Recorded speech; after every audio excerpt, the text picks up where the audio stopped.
Então, gente, continuando aqui, vamos ver agora a demanda agregada, tá? E a demanda agregada é o que? A demanda agregada é a quantidade de produção nacional, interna no caso, né, que a economia, entre aspas, né, se dispõe a comprar a cada nível de preço. Então, nós temos na economia a demanda individual. Cada um de nós temos nossa própria demanda por diferentes bens. Eu, você que me ouve, temos a nossa demanda por refrigerante, chocolate, combustível, energia, roupa, né, comida, arroz, feijão, batata. Cada um de nós tem a sua demanda individual pelos diferentes bens. Quando a gente soma para um determinado bem as demandas individuais de todas as pessoas na economia, nós temos o que é conhecido como demanda de mercado. Então, por exemplo, cerveja. Tem gente que não toma, tem gente que não bebe, tem gente que bebe. Das pessoas que bebem, cada uma delas tem a sua própria curva de demanda individual de cerveja. Se cerveja estiver mais cara, isso é microeconomia, né? As pessoas tendem a substituir esse produto por um outro. E também se você pensar em termos de marca, né? Se a cerveja estiver mais barata, quem bebe passa a beber mais, e quem não bebia porque o produto estava caro passa a beber também. E essas dois tipos de pessoas, elas vão substituir algum produto por esse, cerveja no caso, que está mais barato, né? Então, diferentes pessoas têm diferentes curvas de demanda individual pelos diferentes bens. Pensando em cerveja, você tem uma pessoa com uma demanda individual de cerveja. Somando todas as pessoas que têm uma demanda de cerveja, nós chegamos na demanda de mercado da cerveja. Esse é um conceito microeconômico. Na macroeconomia, nós estamos somando a demanda de mercado de todos os diferentes produtos e serviços disponíveis na economia. É a produção nacional, que a gente já falou, né? É abstração, é metáfora. Mas enfim, essa é basicamente a ideia da demanda agregada. Nós estamos agregando as demandas individuais de todos os consumidores por todos os bens, produtos e serviços dentro da economia, tá? Se você parar para pensar, existem certos produtos e serviços que são conflitantes entre si. Quando as pessoas passam a comprar mais de um, elas passam a comprar menos de outro. E daí que somar essas duas demandas fica uma coisa meio que sem sentido. Mas enfim, vamos falar aí a demanda agregada na economia, tá? E a demanda agregada, a gente meio que já falou sobre ela quando a gente viu lá no começo do curso Contabilidade Social, que a gente calculou o PIB. A gente viu que o PIB, pela ótica da despesa, quando a gente soma as compras de todas as pessoas dentro da economia, a gente tem o conceito de despesa interna bruta, que nada mais é do que a nossa demanda agregada. A questão é, a despesa interna bruta é apenas um valor, tantos trilhões de reais. Agora, por que a economia chegou a esse valor? A gente não falou nada sobre isso. E é isso que a gente vai fazer aqui agora. A gente vai entender aí os componentes da demanda agregada, da nossa despesa interna bruta, e o que leva a economia a aumentar ou diminuir a sua demanda agregada, né? Mas enfim, demanda agregada nada mais é do que a despesa interna bruta. Só que aqui vamos falar só em demanda agregada, tá certo? E para falar em demanda agregada, a gente tem o quê? Que um aumento de demanda na economia por todos os diferentes produtos e serviços, isso pode levar a quê? Pode levar a dois impactos, pelo menos, né?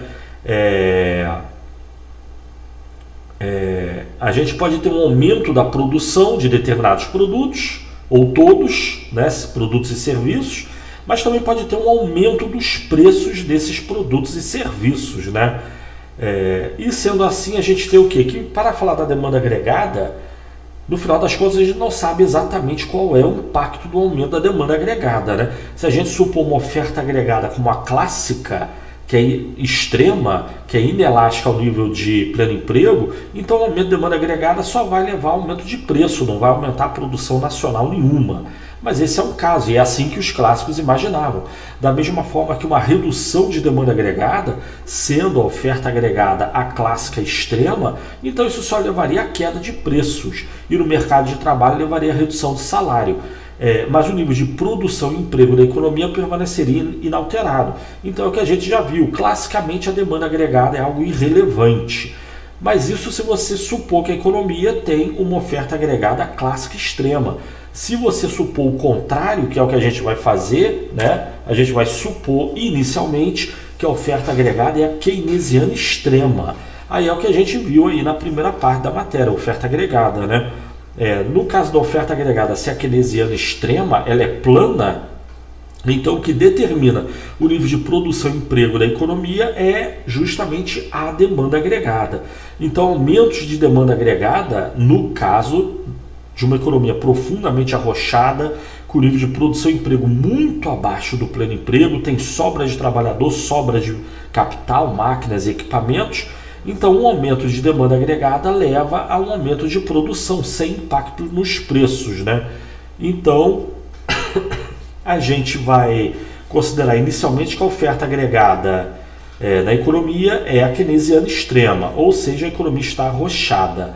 E a gente vai fazer isso para desconsiderar o impacto da variação da demanda sobre os preços. Para nós, e aqui, inicialmente, todo aumento de demanda agregada vai virar aumento de produção e emprego. Depois a gente vai flexibilizar essa hipótese, né? Mas inicialmente vamos considerar isso. E a gente tem o quê? Que a gente vai considerar isso primeiro para simplificar, né? Quando aumenta a demanda, o que acontece? A produção cresce ou os preços que crescem? Na realidade, em condições normais, ocorrem os dois. Mas vamos desconsiderar que preço varia.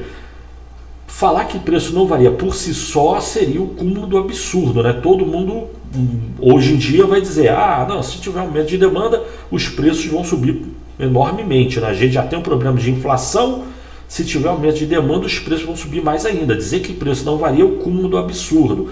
Mas a gente vai fazer isso para fazer referência à situação dos Estados Unidos nos anos 30. A gente está considerando uma situação onde a oferta agregada é a keynesiana extrema, tá certo? Então, embora seja um absurdo considerar que preço não varie, e é um absurdo, a gente vai relaxar isso mais à frente, vamos desconsiderar essa hipótese mais à frente, mas inicialmente a gente vai considerar isso só para facilitar o entendimento do problema. Agora eu só quero falar de demanda agregada, então esquece qualquer problema da oferta. Dizer que a oferta agregada é keynesiana extrema significa dizer que a economia é capaz de produzir tudo que as pessoas quiserem comprar aos preços que aí estão. E quanto mais as pessoas ou menos as pessoas comprarem, a economia vai produzir mais ou menos. Então a oferta agregada é a keynesiana extrema. Variação de demanda não impacta os preços da economia, tá certo? E a gente vai fazer isso, primeiro, para facilitar o entendimento do estudo da demanda agregada, segundo, porque essa é, em grande medida, uma situação como a dos Estados Unidos nos anos 30, uma economia profundamente arrochada, uma oferta agregada supostamente keynesiana extrema é o que representa, né, ou tá mais, a oferta agregada da economia está mais próxima de uma curva de oferta agregada keynesiana extrema do que uma curva de oferta agregada clássica extrema, né? E a gente então estamos considerando uma situação como a dos Estados Unidos nos anos 30, que foi dali que surgiu a importância, uma situação como essa, a economia profundamente arrochada, é dali que surgiu a importância do estudo da demanda agregada, né? E aí é o que eu já tinha mostrado para vocês. A base do estudo aí da demanda agregada, o surgimento aí da macroeconomia, foi do livro aí do Keynes, John Maynard Keynes, né? Que é a Teoria Geral do Emprego, do Juro e da Moeda. E no caso, lá no começo do curso, se você voltar nas primeiros slides, eu tinha mostrado outra versão do livro, eu tinha me confundido, eu tinha dito que usei outra versão, mas na verdade eu usei essa aí, a Teoria Geral do Emprego, do Juro e da Moeda. Esse aí é o livro que eu tenho aqui em casa, né? Da Nova Cultural. E tem esse artigo aí no finzinho do livro, que é Inflação e Deflação. E o livro não é muito grande, tem 300 páginas, um pouquinho menos de 300 páginas. Com esse artigo aí, Inflação e Deflação, ele fica um pouquinho maior, umas 330 páginas, né? Mas então, foi com base em Keynes que surgiu a importância do estudo da demanda agregada. Passou a se considerar, até os anos 30, o que prevalecia no mundo era a ideia clássica. A oferta agregada é quase que inelástica, vertical, e demanda agregada, variações da demanda, só leva a variações de preço e salário. O nível de produção e emprego tende a ficar ao nível de pleno emprego. Porém, a partir dos anos 20, 30, que começaram a surgir rigidez de preços e salários, não a partir dos anos 20, a partir do fim do século XIX, começou a surgir sindicatos, grandes empresas, legislações, que começaram a impor rigidez de preços e salários na economia, de tal forma que uma perda de demanda não era mais compensada por redução de preços e salários. Preços e salários passaram a ter resistência à queda, e uma redução de demanda agregada na economia leva a perda de produção e emprego, o que classicamente não era o considerado, a nível teórico. Mas no mundo real, na prática, não é que a teoria clássica estivesse errada, a questão é que o mundo real é que mudou. E aí surgiu Keynes com basicamente esse livro aí, Tem um outro livro no início dos anos 20 que é Os Custos Econômicos da Paz, que é um livro importante também. Ele já dá indícios do pensamento dele a respeito do funcionamento da economia, pois nos anos 20, depois da Primeira Guerra Mundial, já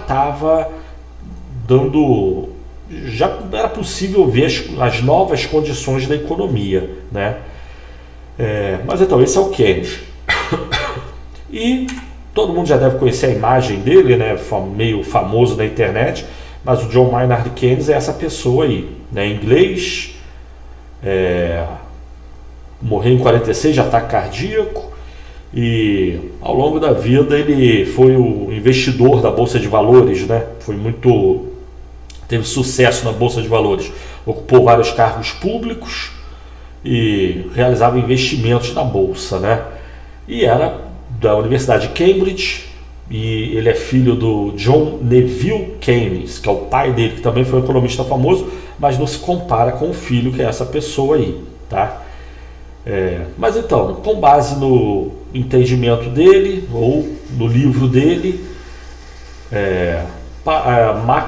houve o surgimento dessa matéria que a gente está vendo aqui agora, que é a macroeconomia. Então esse aí, John Maynard Keynes, sem dúvida, é o pai da macroeconomia, A gente tentar estudar a economia como um todo, até o surgimento da macroeconomia. Quando se falava em economia, se pensava em microeconomia, que normalmente é uma matéria que vem antes da macroeconomia, Mas a partir dos anos 30, o livro dele que eu mostrei aqui é de 1936, essa tradução aqui que eu tenho, se não me engano, é de 1982 ou 1980, Mas então, enfim, ele é o pai da macroeconomia. E aí vamos falar então sobre a macro. Já estamos vendo o curso de macro, vamos falar agora sobre a demanda agregada, que é o foco do Keynes, Mas então, para falar em demanda agregada, a gente tem o quê? Que nossa demanda agregada, como já falei, nada mais é do que a nossa despesa interna bruta. E a gente já falou os componentes da despesa interna bruta. É o consumo da população, que agora vamos falar um pouquinho melhor sobre ele, é o investimento das empresas, que lá na contabilidade social a gente considerou como sendo formação bruta de capital fixo mais variação de estoques, Mas aqui a gente vai usar um conceito ligeiramente diferente, vamos falar sobre isso. Mas enfim, vamos falar sobre investimento. E o terceiro componente da demanda agregada são os gastos públicos. Aí vamos falar um pouquinho sobre eles também.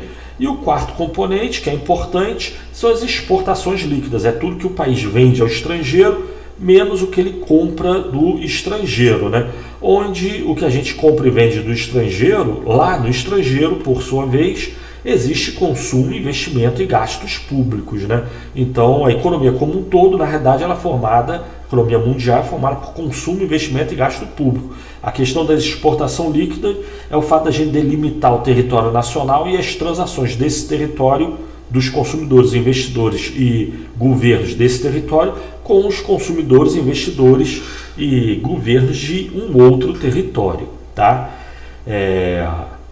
Mas enfim, vamos... Aqui no curso a gente vai até desconsiderar a exportação líquida também para simplificar. Não porque não seja importante, pelo contrário, exatamente, é tão importante que normalmente tem uma matéria só para tratar disso, né, que é a economia internacional, que é um braço da macroeconomia, né? Mas aqui a gente mais à frente vai meio que desconsiderar as exportações líquidas. Mas enfim, demanda agregada é idêntico a esses 4 componentes: consumo, investimento, gasto e exportações líquidas, tá? E essa nossa demanda agregada também nada mais é do que a nossa despesa interna bruta. Agora vamos entender aí os componentes, principalmente os 3 primeiros, tá certo? Mas eu deixo pro próximo vídeo então. Valeu, tchau!